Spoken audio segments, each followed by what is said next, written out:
Kulminācijai tuvojas vērienīgas labāko burātāju sacensības Rīgas līča regata.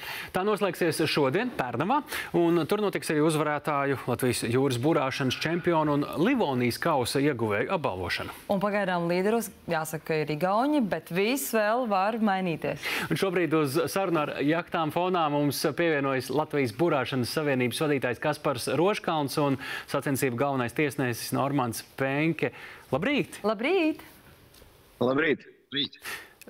Kaspar, lūdzu stāstiet, kur tad tieši šobrīd jūs esat un kāds tad ir šīs dienas plāns? Nu, visa flote jau ir izceļojusies cauri Rīgas jūras līcim, sākot no Rīgas, caur Salzgrīvu, nonākuši mēs esam visi kopā Pērnavā. 65 ekipāžas dažādās kategorijās, un kā jau jūs teicāt, pagaidām vairumā igauņi ir mums priekšā.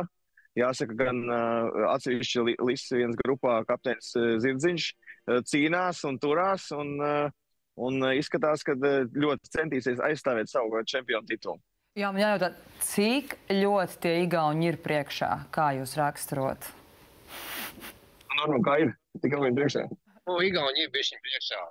Ne tikai šajās sacensībās, bet kopumā, jo Igaunijā burāšanas sports ir tālāk attīstījies, bet mēs viņus ķeram rokā, un rezultāti nav slikti starptautiskajās sacensībās šeit, Rīgas jūras līča sacensībās šobrīd. Igaunija, kā jau teica Kaspars, bet starptautiskajās sacensībās mēs paši klasēs esam labos līmeņos un citam igauņu pušu. Nu tā, pavisam vienkārši atbildot, vakardien tieši manai ekipāžai igauņi bija tieši 2 minūtes priekšā. Kopā regatē ir, mēs jau pieminējām 65 komandas. Norman, cik sarežģīts ir jūsu kā galvenā tiesneša darbs? Es arī neko nezinot daudz par burāšanu nevaru iztēloties, kā tas notiek. Kur jūs esat, kādā laivā visu vaktējat vai malā reģistrējat rezultātu? Kā tas notiek? Jā, tiesneša komanda kopumā ir vairāk nekā 10 cilvēki. Viņi sadalīti tādā trijos nozīmīgajos virzienos. Viens ir galvenais tiesnesis, ir distants tiesnesis, kas izliek distanci, starta finiša līniju, nosaka pirmo zīmi, augšo zīmi, kas jāapņem, jo burājums ir diezgan tāls, vairāk nekā 20 jūras jūdzes, varbūt kopējā distants garums.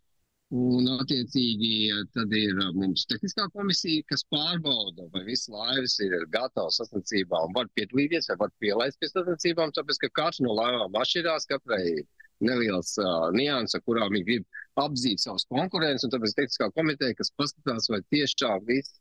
Skatās uz pirkstiem slēgt. Jā, tas katram ir kā problēma, lai iziet cauri. Jā.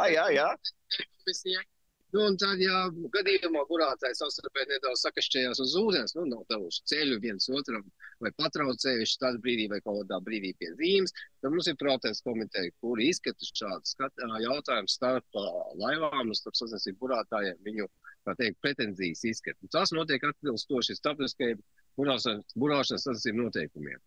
Tāds darbības šim visu dienu laivas, galvenais iedot ir labu startu.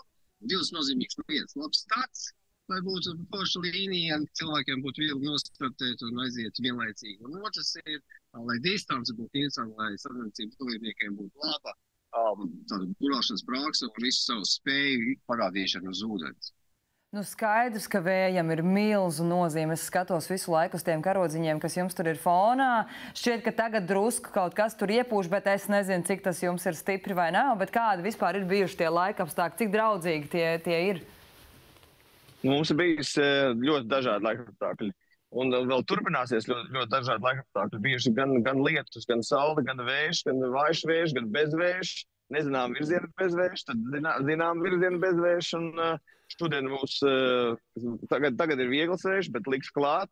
Vakarā būs jau diezgan stipri, pa nakti sola vētru. Un tie, kas dosies tālāk uz Tallinu, kas arī Jahta Escape saka, ka mums piedāvājumā ir iepazīties ar jūras slimību, jeb detoks tūru varēs izbaudīt. Nu, ko, mēs šodien laikam daudz ko uzzinājām, arī to, ka bezvējiem var būt virziens. Ļoti svarīgas ziņas no Rīgas jūras līča regates. Es domāju, visi gaida ne tikai rezultātus, bet arī visu to kopā būšanu, kas būs pēc finiša. Tā kā mēs varam teikt arī priecīgus svētkus jums šodien. Jā, un paldies liels, ka jums bija brīdis pievienoties šajā rītā 900 sekundēm. Un jānovēl laikam, lai tā jūras slimība nenāk, vai ne? Lai nesasniedz. 7 pēdas zem ķīļa. 7 pēdas zem ķīļa. Jā, paldies jums liels. Paldies par sarunu.